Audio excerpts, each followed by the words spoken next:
Aleluya, el Señor ha resucitado. Gracia y paz a vosotros, de Dios nuestro Padre y del Señor Jesucristo. Vamos a revivir, a hacer presente aquel domingo de resurrección, cuando según los relatos de los evangelios descubren la tumba vacía. Esto de revivirlo quizás sea como subirse a una metafórica máquina del tiempo para trasladarnos a aquellos sucesos, o como si pudiéramos ser testigos presenciales, o más bien hacer presente hoy en la vida que conocemos, en la que nos movemos, incluso en los momentos que estamos pasando ahora, pues esa pronunciación de Dios en la historia, que para nosotros lo supone todo. La resurrección de Cristo, que para nosotros es la celebración más importante y la que da sentido a nuestra fe. Y nos vamos a sumergir en el relato del Evangelio de Juan, capítulo 20, versículos del 1 al 18, que recomiendo que se lea antes de que se siga con el vídeo. Y aunque para nosotros sea un texto muy trabajado, muy estudiado, vamos a intentar dejarnos sorprender por él. Sí que es cierto que los que estáis atentos, que sois todos, vais a notar que diré de nuevo algunas cosas que dije el año pasado, pero que a la luz de lo que estamos viviendo ahora, creo que cobran una importancia mayor. Me voy a tomar una serie de licencias que puede que os parezca un poco alegórico, pero en realidad se trata de hacer justicia al propio lenguaje joánico que tiene este Evangelio. El Evangelio de Juan hace un contraste entre la luz y la oscuridad, las tinieblas. Jesús es representado, es como la luz verdadera al principio en el prólogo del Evangelio. Se juega mucho con ese contraste del día y de la noche. Nicodemo, por ejemplo, acude a Jesús, lo busca de noche. Las tinieblas en vez de representar al mal, como se suele pensar, aparece más bien como un sinónimo de incertidumbre, de falta de conocimiento de Dios, y quizá trabajemos un poco esa línea.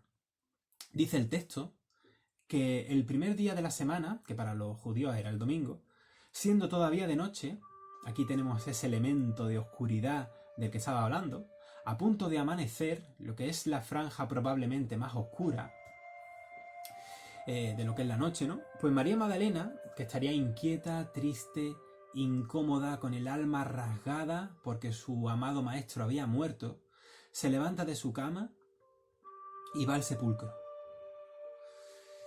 El evangelista parece que plantea la oscuridad de la noche como entremezclada con la oscuridad del desconsuelo de María. Así que a oscuras todavía, ella siente el impulso de ir donde yacía el cuerpo de su querido maestro. Siente la necesidad de buscar a Jesús.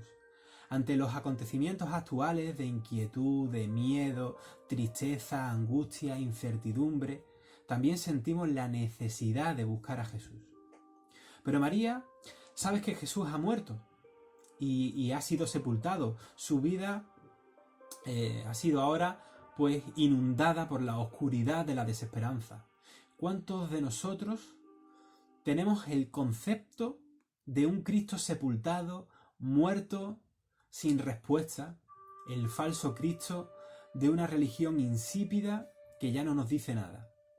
Y reflexionaremos de eso un poquito más adelante. Lo hemos dicho otros años, aunque Cristo siempre es el centro, María Magdalena, en lo que es la narrativa, la narrativa del relato, ella es como al principio y al final, es el hilo conductor, ella es como la protagonista que vehicula la escena, aunque Cristo es el centro. Pero está confeccionado el relato de esta manera, ¿no? Está a punto de amanecer. Y aunque no han salido todavía los primeros rayos de sol, el alba natural, el amanecer natural, se va a ver eclipsado en el relato por otro amanecer más extraordinario, el amanecer de la vida, la sorpresa de la resurrección, post tenebras lux. Este otro amanecer, esta nueva luz, sí que disipa la oscuridad de nuestras vidas, nuestra oscuridad, incertidumbre, caos, tristeza, desaliento, todo eso tiene respuesta en el resucitado. Veremos cómo en la oscuridad este amanecer de luz de vida va a irrumpir, va a contrastar con toda su fuerza con la oscuridad. Así que plantea qué oscuridad más grande y qué desesperanza tenía María Magdalena al saber que su maestro, en quien tenía todas sus esperanzas de liberación mesiánica, cuya confianza estaba en él, había muerto. Como si su proyecto no se hubiese llevado a cabo. Los que amaban a Jesús y creían en su proyecto del nuevo reino estaban destrozados y desorientados. Para ellos las expectativas de su proyecto se habían quedado frustradas y por lo tanto, al no haber triunfado Jesús, según las expectativas mesiánicas populares y triunfalistas que la gente entendía, la conclusión lógica para ellos es que no habían sido vindicados por Dios y entonces era un fraude, era una ilusión muerta. Al morir Jesús, se había agotado la esperanza de que Él traería liberación al pueblo. La fe en el proyecto de Jesús se había cortado de raíz. Sin embargo, el relato parece que nos deja la sensación de que María, en su dolor y su desconsuelo, está todavía buscando a Jesús. Necesita más de un Jesús que ha muerto. Se siente impulsada a visitar su sepulcro. A diferencia de los sinópticos, no va ella allí para adecentar su cuerpo con ese compuesto aromático, pues en el Evangelio de Juan es Nicodemo y José de Arimatea quienes ya han hecho esto.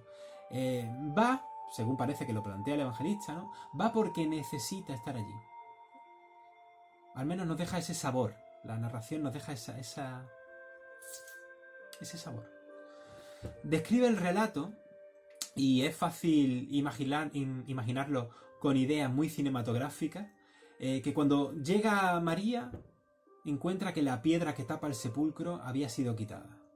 Para nosotros, la verdad es que esa piedra quitada de la entrada es ya todo un símbolo, ¿no?, de lo que es la resurrección. Es como si para nosotros fuera casi como el logotipo de esa escena.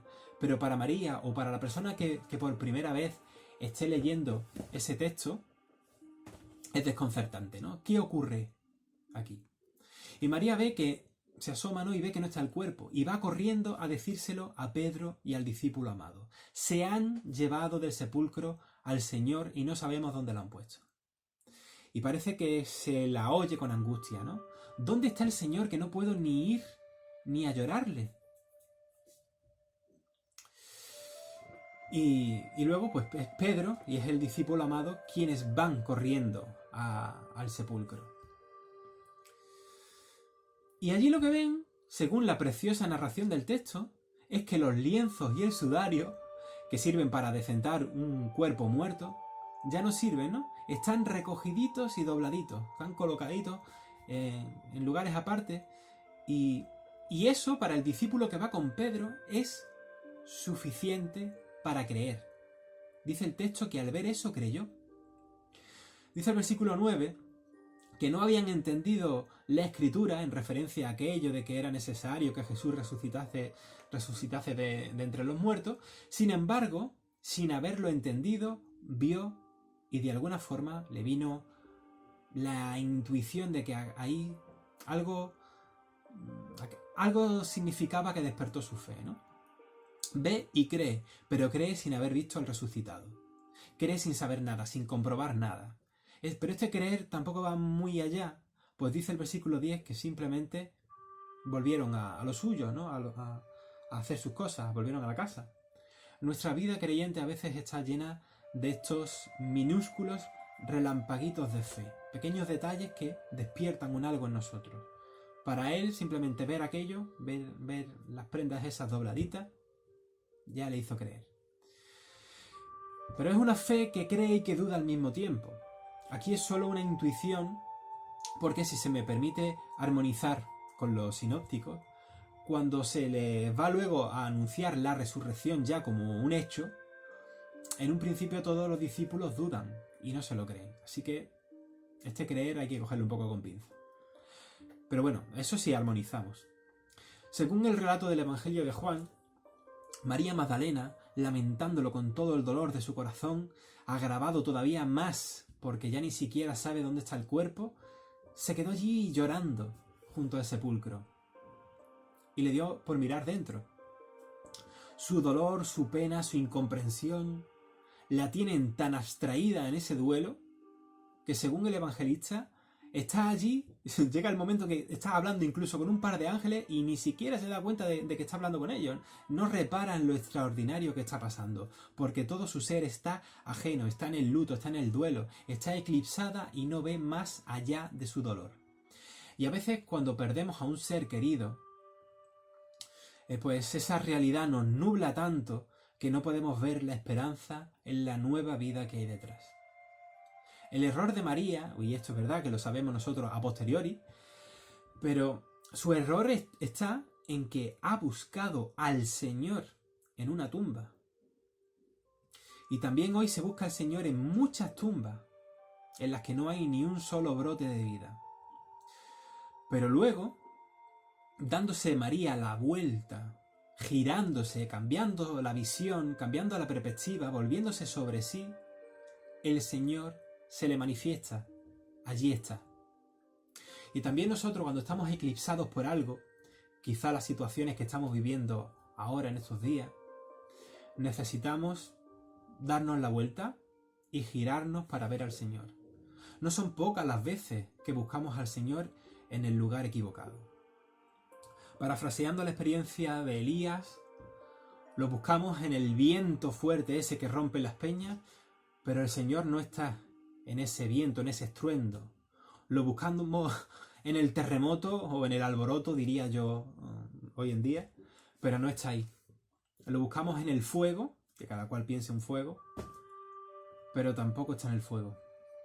Nos toca mirar para otro lado, distinguirle en el susurro apacible que, como a María, nos llama por nuestro nombre. Y al principio ella le confunde con el jardinero o el hortelano. Y podemos pensar, bueno, eso le pasó a María, es anecdótico, es un elemento que está en el texto, que eso no nos pasa a nosotros, pero no es así. Quizá no sea lo propio para un domingo de resurrección, o sí, yo lo dije el año pasado, lo digo también este año. ¿Cuántas veces tenemos al Señor ante nuestras narices y no nos damos cuenta? Especialmente en aquello de reconocer al Señor mismo en los que tienen hambre, en los que tienen sed, en los que no tienen a dónde ir, a los que están desnudos, los que están enfermos, los que están encarcelados. ¿Cuántas veces tenemos al resucitado en la persona misma de nuestros prójimos, como dice Mateo 25, y no nos damos cuenta o no nos queremos dar cuenta? Con frecuencia ignoramos al Señor en nuestros semejantes, en los que sufren y padecen. Pero después de que Jesús llama a María por su nombre, como dice el versículo 16, como también nos llama a nosotros por nuestro nombre, en el sentido de que nos conoce y nos invita a una relación personal con Él, es entonces, cuando la llama, cuando se da cuenta de que el que está allí es su querido Raboni, su maestro. Que Jesús esté vivo lo supone para nosotros todo. Dios le ha resucitado. Todo cuanto Jesús ha enseñado y ha hecho, toda su vida entregada, es vindicada por Dios en la resurrección. Entonces no era un fraude, no era un Mesías de cascarilla, no era otro impostor más. Dios le ha resucitado. Con este acto ha puesto el sello de garantía de que su obra es auténtica, es confiable. El proyecto del nuevo reino del que participamos viene verdaderamente de Dios, no es una ilusión. Hay un sentido y está sustentado en este hecho. La promesa de la regeneración de la vida, la promesa de que hace nueva todas las cosas, la promesa de la consumación final del nuevo reino es fidedigna y digna de confianza. Como dice 1 Corintios 15 y 19, si todo cuanto esperamos de Cristo se limita a esta vida, somos las personas más dignas de lástima. Pero no es así, porque Cristo ha resucitado, es el vencedor a la muerte, y su victoria es el anticipo de lo que está por venir, y anticipo y esperanza para todos los que ya no están con nosotros. Y por desgracia, en estos días se nos está yendo mucha gente. Con todas las letras podemos decir que nos han hecho más que vencedores. En el versículo 17 Jesús encarga a María que anuncie a los discípulos que Él ha resucitado, que es un encargo que también tenemos nosotros. Ella es la primera persona que tiene esa función misionera, por decirlo así, de dar el mensaje más grande jamás contado a los apóstoles. Y lo indicamos todos los años, porque yo creo que es digno de ser reivindicado. Y perdón si soy pesado con esto. En aquella cultura el testimonio de las mujeres no era válido, a no ser que un varón estuviese respaldando lo que la mujer dice. Por eso que en la tradición cristiana el anuncio de la resurrección venga por parte de las mujeres, en este caso, en este evangelio, por María Magdalena, es reclamado por algunos estudiosos como un criterio de autenticidad. Si hubiese sido una invención, pues entonces para dar legitimidad, los evangelistas hubiesen puesto personajes masculinos como los principales testigos. En aquel contexto solo los hombres eran dignos de credibilidad. Entonces el hecho de que las mujeres fuesen las primeras anunciadoras, eso era algo tan conocido por las primeras comunidades cristianas que ese dato no se podía falsear poniendo personajes masculinos como protagonistas. María es comisionada, es decir, enviada por el Señor. Enviada en griego es la palabra apóstol, enviado, para dar la noticia a los apóstoles. Por eso en la iglesia antigua, en Oriente, a María se la llamó Isapóstolos, que significa igual a un apóstol, y en las iglesias de Occidente se la llamó Apóstola Apóstorum, que significa la apóstol de los apóstoles, por haber sido ella la enviada, es decir, apóstol, a dar el mensaje de la resurrección. Ella cumple aquellas credenciales que el mismo Pablo reclama para sí cuando en las epístolas justifica su apostolado, que es haber tenido un encuentro con el resucitado y el encargo de dar este anuncio. Hermanos y hermanas, la resurrección es la base fundamental de nuestra fe y confirma el advenimiento, la llegada de un nuevo estado de las cosas. Es el anticipo de la nueva creación. Es el triunfo sobre el enigma del mal, de la muerte y del vacío existencial. Para nosotros, esta es una esperanza comprometida con el mundo y con nuestra realidad. Nuestra fe en la resurrección no debe ser nunca una fe escapista que al poner su esperanza en el mundo venidero se olvida del compromiso con nuestro mundo actual, con los que sufren, con los que son víctimas de injusticia y de opresión, con los enfermos, con los hambrientos, porque en ellos, vuelvo a decirlo, vemos al Señor como Él mismo nos ha enseñado. Y digo esto porque en estos días hay mucha gente que tiene ideas apocalípticas que le hace evadirse en una esperanza separada del quehacer creyente, del quehacer militante de nuestra propia fe en este mundo. Pero es que así no se transmite la esperanza de lo venidero, así no somos agentes del nuevo reino que acontece. Despreocupadas por la vida de nuestros prójimos, no podemos ser anunciadores del Dios de la vida, ni del valor de la resurrección, que es el valor que Dios mismo da a la vida. Creemos en el Dios de la vida abundante, de la vida plena. Los creyentes somos agentes de vida, agentes de paz, agentes de justicia y agentes del gozo en el Espíritu Santo. Con todo esto, con la propia resurrección, podemos entender que la justicia restaurativa de Dios triunfa, que lo roto, lo destruido, lo desfigurado por el mal, lo que está acabado, Dios lo hace resurgir. Bienaventurados los que tienen hambre y sed de justicia, porque el juicio esperado de Dios es algo bueno, que restaura y corrige lo herido para conducirlo a la plenitud. María se equivocó al buscar a Jesús en una tumba vacía. ¿Qué hemos hecho con el Jesús resucitado? ¿Qué lugar ocupa en nuestra vida? ¿Lo hemos dejado en la tumba? ¿Buscamos a Jesús en el lugar equivocado todavía? ¿Estamos haciendo de nuestra fe una religión que es una tumba? Si confesamos a un Cristo vivo, pero tenemos la cabeza metida buscándolo en un sitio muerto, es necesario girarnos como María, darnos la vuelta y ver que el Maestro está ahí, llamándonos por nuestro nombre. Aleluya. Jesús ha resucitado. Feliz domingo.